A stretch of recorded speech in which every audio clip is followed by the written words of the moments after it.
Hello, good morning sa lahat ng aking mga followers at aking mga silent viewers. Meron akong nakukuhang langgam na kulay pula at napaka ganda po ito dahil kagabi ko lang ito nakuha.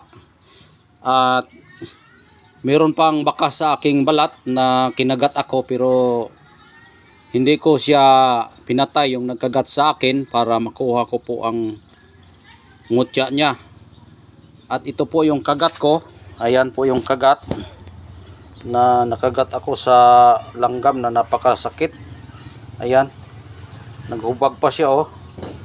Ayan, dahil nga magkuha tayo ng mutya na langgam, kailangan nakahubad po yan lahat para ibigay po yung kanyang mutya.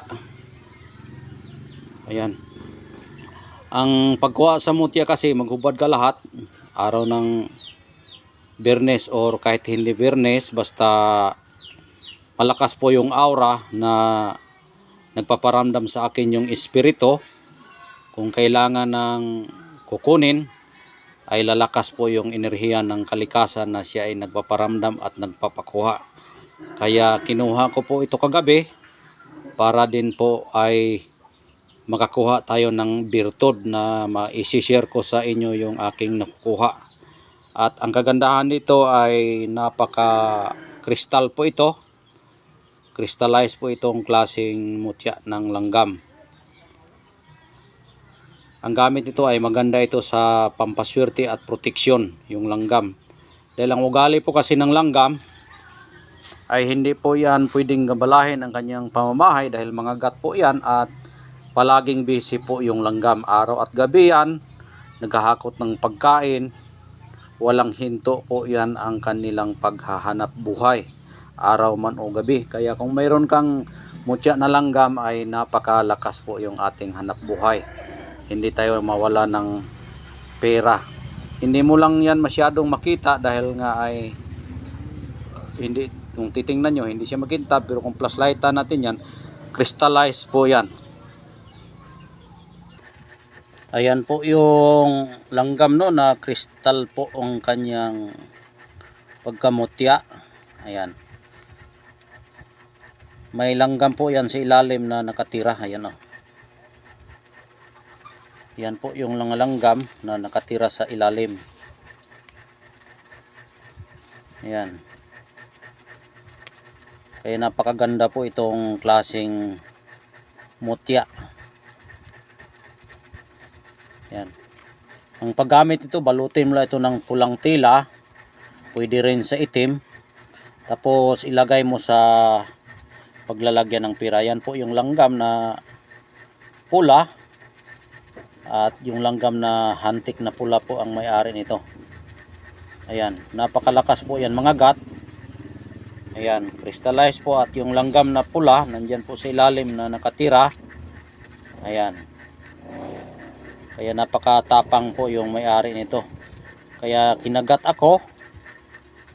Napakainit at napakasakit. Pero hindi ko pinatay po yung may-ari ng mutyang ito. Dahil kapag patayin mo yan, hindi magpapakita po yung kanyang mutya. Hindi po yan magpapakita. Ayan no, dito tayo sa maliwanag no. Ayan. Dito tayo pakita ko sa inyo ang kanyang grano sa kanyang pagkabato. Ayan oh. Yan po yung grano niya. Ayan. Napakaganda po. Kung makita nyo ito sa personal, napakaganda talaga ito. Basahin natin ng tubig. Ayan oh. Kitang kita na. Ayan. Oh, yan po yung langgam na pula. Ayan. Napakalakas po yung aura niya. Kasi hindi magpa-video, mag-blurred po yun siya. Ayan. Yan po ang original na langgam na nakuha natin. Ang pagkakuha kasi nito, malaman mo na mutya yan dahil pag hukay mo sa lupa, maabot 1 feet. Mga gat yung mga may-ari, huwag mong patayin kahit masakit, tiisin mo para siya ay magpapakita. magpapakita ito ay para siyang fluorescent na nagliliwanag at pinapalibutan ito ng may-ari ng mga langgam. At nagpiti-piti pa ngayon yung kanyang bibig, parang nagpitik-pitik, natutunog na napakalakas talaga kung makatama.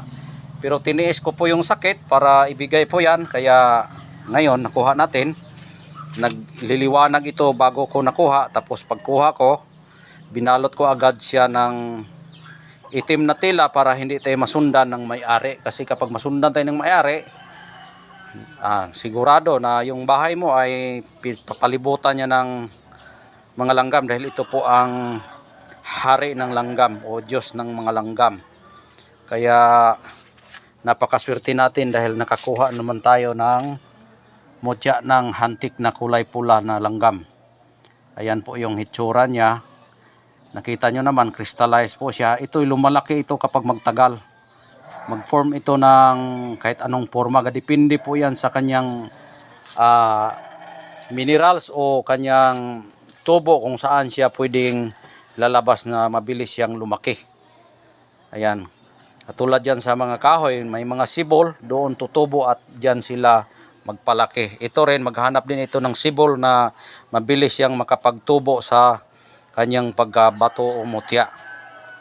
Yan po yung kwento niya. Tapos pagbalot mo ito ng pulang tela or werir ito, ihalo mo talaga sa pera para yan po ay sumisip-sip ng enerhiya ng pera.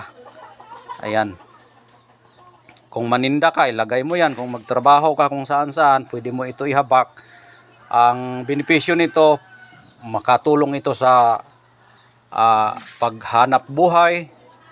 Kung may mga sakuna na paparating, siya ang mag-hold sa mga bad elements sa ating katawan. Katulad ng barang, daot, hilo, hindi yan makikita ng tao. Dahil espiritu po yung pinapalipad, ito po ang kanyang, ito po ang magsangga sa iyong katawan. Sila ang mga gat para yung mga bad elements sa iyong katawan ay mamamatay.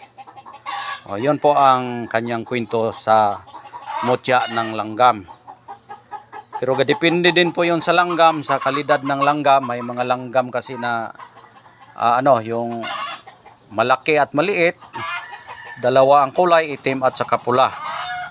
Kung may mga puti man, siguro yung mga bibi na langgam, yung mga pitos ng langgam, yan ay puti pa yan. Pero kapag lumalaki na po yan, lalabas po yan ang tunay na kulay niya. Dalawa lang kasi po yung kulay ng langgam, itim at saka pula. Yung puti na lumalabas ay pitos po yan nila. Kung magtanda yan, mag-itim or magpula yan siya, depende sa may-ari. Ayan po ang kwento natin sa araw ngayon na nakukuha natin kagabi, at maraming salamat sa inyong panunood at sa walang sawang pagsubaybay sa aking channel. Maraming salamat at God bless po sa inyong lahat.